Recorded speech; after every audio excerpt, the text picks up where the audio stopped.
Good afternoon, I'm Otto Othman and we're back with the hourly updates on the GE14 polling day.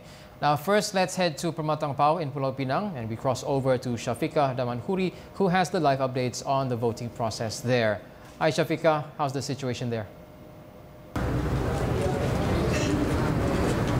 Good morning, Otto. The voters has arrived to cast their vote in Sekolah Kebangsaan Sri Penanti in Permatang Pau since 8 a.m. And the oldest among them is a 106 years old man, Asman bin Daud. And the things that I would like to share, Otto, PKR's President, Datin Sri Wan Azizah Wan Ismail, has arrived to this polling centre at 9 a.m. And her daughter Nurul Izzah Anwar, who also happens to be the candidate for Permatang Pau parliamentary seat, will not cast her vote here, but in Kuala Lumpur in SMK Bukit Bandaraya. And based on the information that I received from SPR officer in Sekolah Kebangsaan Sri Penanti, 3,435 eligible voters are registered, and for Permatang Pau Parliament, more than 81,000 voters are registered. And in Permatang Pau, we will be seeing a three-cornered competition, and voters will have to choose between three parties: Barisan Nasional, PKR and PAS. And the candidate for P44 Permatang Pau Parliament seats are Datuk Muhammad Zaidi Muhammad Said from BN, Nurul Izzah Anwar from PKR, and Afnan Hamimi Taib Azamuddin from PAS. And the state seats for N11 Penanti, the candidates are Suhaimi Sabudin, Barisan Nasional, Nurlela Arifin from PKR, and Fawaz Matjan from PAS. And SPR has been expecting to have at least 85% voters to cast their votes today. And based on my observation, the polling center right now it's quite relaxed and no big incident is happening so far. And I hope this situation will remain the same until the center is closed by 5 p.m. And for those who are yet to cast their vote, please do so and let's make our vote count. That's all from now. I'm Shafiqah Damanhuri from Permatang Pau, Pulau Pinang. Right back to you, Otto. Well, thank you very much, Shafiqah. Now let's head over to our reporter who is currently at Melaka, Syahira Izzati. Hi Syahira, boleh ceritakan bagaimana situasi di sana? Ya, salam sejahtera. Assalamualaikum warahmatullahi taala wabarakatuh. Secara langsung saya bawakan kepada anda dari Sekolah Kebangsaan Datuk Demang Husin, Bukit Katil, Melaka bagi hari pengundian pilihan raya umum ke-14. Untuk pengetahuan, seawal jam 7 pagi tadi kelihatan para pengundi sudah mula memenuhi di sekitar pekarangan sekolah ini bagi menunaikan tanggungjawab mereka sebagai rakyat sebuah negara yang demokrasi. Dan untuk pengetahuan anda, kelihatan juga calon bagi Parlimen Hang Tuah P137 iaitu Tan Sri Ali Rustam berserta dengan isteri Puan Sri Asmah Abdul Rahman juga telah membuang undi di saluran 1 sekitar jam 9 pagi tadi. Untuk pengetahuan juga, terdapat 5 saluran pengundian dibuka di sekolah ini. Dan bagi Parlimen Hang Tuah Jaya difahamkan seramai 89,364 pengundi berdaftar dijangka membuang undi sehingga jam 5 petang nanti. Dan sehingga setakat jam 11 pagi tadi saya dimaklumkan kira-kira 40% pengundi telah pun keluar untuk menunaikan tanggungjawab mereka. Baik, sedikit perkembangan suasana di sini. Kelihatan para pengundi tak kira tua maupun muda, ada yang berkerusi roda, ada yang bertongkat, turut gigih melangkah ke dalam pusat undi ini untuk sama-sama menunaikan tanggungjawab mereka memilih barisan-barisan pemimpin akan datang. Dan untuk pengetahuan penonton juga, cuaca di sini sangat baik, dan apa kata kita sama-sama doa cuaca di seluruh Malaysia baik bagi melancarkan lagi proses pengundian, proses PRU kali ini. Dan anda juga dimohon untuk keluar dengan lebih awal bagi mengelakkan sebarang kesulitan daripada berlaku. Dan saya kira setakat ini saja dapat saya kongsikan dari Sekolah Kebangsaan Datuk Demang Husin, Bukit Katil. Sebarang berita lanjut akan saya bawakan kepada anda dari masa ke semasa. Sekian saja, salam hormat. Kita kembali ke Sri Pentas, silakan.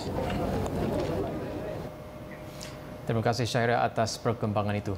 Moving on to the central zone in Titiwangsa, we have Faiz Azali. Hi Faiz, what do you have for us? Assalamualaikum and good day to you, Otto, and the viewers. After 11 days of campaigning since nomination day on April 28, the responsibility of deciding the next representative for P119 Titiwangsa parliamentary seat now lies in the hundreds and thousands of voters here. I'm currently at Sekolah Kebangsaan Taman Maluri, and as you can see, the number of people coming out to vote is getting bigger. Taking advantage of the good weather and also avoiding waiting in queue for a long time. I'm also happy to share with the viewers that the whole voting process so far, handled by the Election Commission workers, have been smooth, while security remains under control and safe for voters to cast their votes. Among the candidates, the incumbent, Datuk Sri Johari Abdul Ghani, was among the earliest to arrive here at the polling centre to cast his votes. He was accompanied by his wife, who also voted around 8:30 a.m. For information, the P119 Titiwangsa parliamentary seat is seeing a three-cornered fight, with Datuk Sri Johari facing off with PKR Rina Harun and Muhammad Nur Muhammad from PAS. Both PAS and PKR candidates are also fresh-faced candidates in the election. The PKR candidate, however, do not vote in this parliamentary, but vote in the Sepang parliamentary constituency, while the PAS candidate is registered to vote at Sekolah Menengah Taman Maluri, located nearby this polling centre.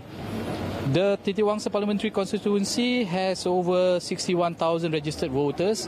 From these numbers, around 70% are Malay voters. 21% of the total are also young voters, while 8,000 who are new voters. Since the weather so far remains clear, hopefully we'll see more people arriving to cast their votes here. I think that's all from me now at Titiwangsa. Back to you, Otto.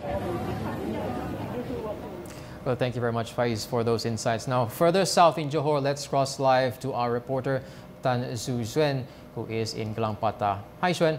What are the updates there?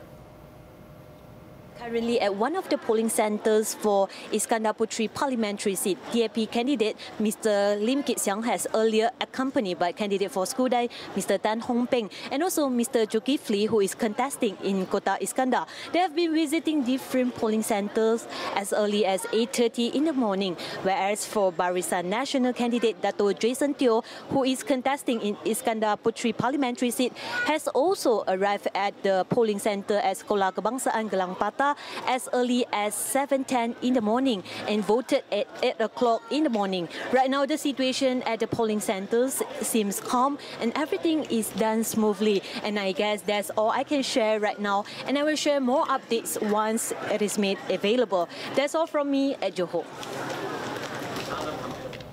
Well, thank you, Xuan, for those thorough updates.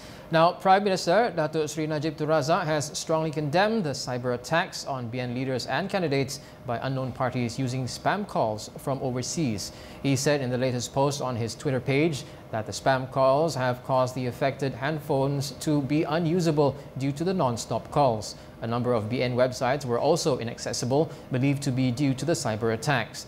The BN chairman has ordered for the relevant authorities to take immediate action over the matter. Meanwhile, the Malaysian Communications and Multimedia Commission, MCMC, confirmed they have been receiving numerous complaints today of about the spam calls experienced by all political parties. Its initial investigation showed a technical cause of bots attack, which is initiated anonymously from various sources with differing targets. Assalamualaikum. Nampaknya telefon saya sedang di-attack oleh mereka berada di Amerika. Sekarang ini ada telefon daripada Maryland dan ini semua adalah all the missed call daripada nombor-nombor daripada luar negara. The communication also urged those responsible to immediately cease the act and refrain from further use of such technical attacks, as it could jeopardize the telecommunication network, which is not only causing inconvenience to the public, but also a security risk. Those who received such calls from unknown numbers were also advised not to answer it.